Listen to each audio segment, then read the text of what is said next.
আজি আকৌ এটা নতুন ভিডিঅ'লৈ সকলোকে স্বাগতম জনাইছোঁ। আজি একেবাৰে সহজ এটা ৰেচিপি লৈ আহিছোঁ, শুকান মাছৰ ৰেচিপি।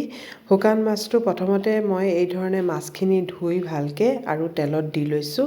আৰু মই শুকান মাছ সদায় বনাওঁতে প্ৰথমতে তেলত ফ্ৰাই কৰি লওঁ, তেতিয়া কি হয় গোন্ধটো অলপ কম হৈ যায়। বেছি গোন্ধ থকা শুকান মাছটো ভাল নাপাওঁ খাবলৈ, সেইকাৰণে মানে প্ৰথমতে এই ধৰণে পূৰা গেছৰ ফ্লেমটো পূৰা হাই কৰি ভাজোঁ, নহ'লে ভাঙি যাব। আৰু এনেই এইটো অলপ ভাঙিও যায়, খুব কোমল হয় মাছটো। আৰু এতিয়া এইখিনি অলপ ভাজি কৰি তাৰপিছত মই এই ধৰণে নমাই ল'ম। আৰু প্ৰথমে ভাজিটো কৰি ল'লে তাৰ মানে গোন্ধটো বহুত বেছি কমি যায়গৈ।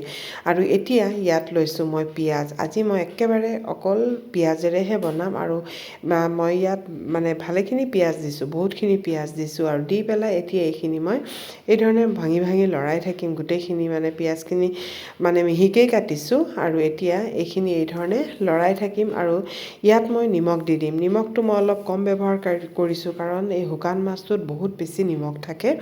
আৰু এতিয়া এইখিনি এই ধৰণে মই ভাজি কৰি থাকিম, একেবাৰে পূৰা কোমল হোৱালৈকে পূৰা ভালকৈ এইখিনি ভাজি কৰি থাকিম। আৰু চাওক এইখিনি পূৰা ভাজি হৈ একেবাৰে কমি গৈছে।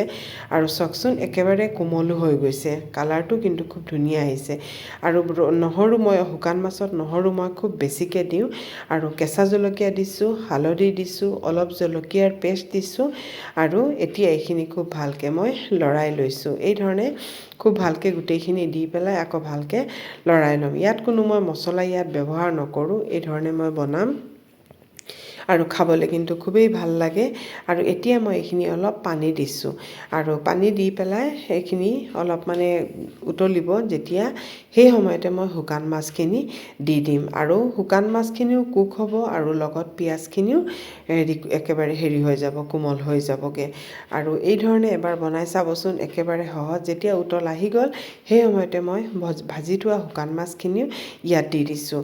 আৰু শুকান মাছ খাই কোনে কোনে ভাল পায়, মইতো ভালেই পাওঁ। ইমান এটা ভাল বেছি নহয়, মাজে মাজে খাবলৈ ভাল লাগে। কিন্তু এতিয়া চাওক এইখিনি পূৰা পানীখিনি পূৰা শুকাই গ'লগৈ। আৰু কিমান টেষ্টি হৈছে দেখিছে নহয়, কিমান ধুনীয়া হৈছে। অকল বিলাহী দি বনোৱা, আৰু অলপ শুকাবলৈ দি থৈছোঁ। আৰু এতিয়া পূৰা এইখিনি শুকাই গ'লগৈ। আৰু ইয়াত মই অলপ মান ধনিয়া দিছোঁ, ধনিয়া পাত নাছিলে, সেইকাৰণে ইয়াত অলপ মান ধনিয়া দি দিছোঁ। আৰু এতিয়া অলপ দেৰি মই ঢাকি পেলাই মান ধনিয়া দি পেলাই অলপ দেৰি ঢাকি পেলাই থৈ দিম। তাৰপিছত মই গেছৰ ফ্লেমটো অফ কৰি দিম। আৰু চাওকচোন আমাৰ শুকান মাছটো পূৰা ৰেডি হৈ গ'ল।